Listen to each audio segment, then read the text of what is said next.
এর আগের ভিডিওতে আমি বলেছি যে আমাদের বাড়িতে একটা অনুষ্ঠান আছে, তো কি অনুষ্ঠান আছে সেটা এই ভিডিওতে দেখাবো। সকালবেলা আমি তাড়াতাড়ি উঠে পড়েছি, দেন আমার বিছানাটা গুছিয়ে নিয়েছি, ঘরটার সব আমি পরিষ্কার করে নিয়েছি। আর সকাল সকাল আমি বৌদির কাছ থেকে পেয়ে গেছি একটা গিফট।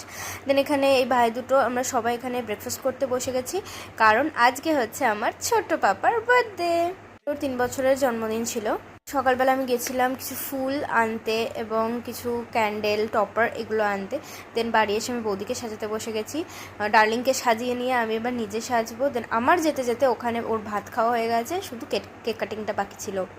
আমি তো কখনোই তাড়াতাড়ি রেডি হয়ে যেতে পারি না, কারণ সবাইকে সাজিয়ে যেতে যেতে আমার দেরি হয়েই যায়।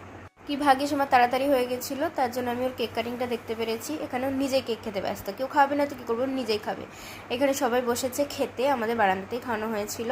তো আমি খুব একটা বেশি ক্লিপ নিতে পারিনি, কারণ আমি ব্যস্ত ছিলাম। দেন মহারাজ খাচ্ছেন, তারপর অবশ্যই গেট রেডি উইথ মি এবং কী খেলাম সেটার ভিডিও আসছে।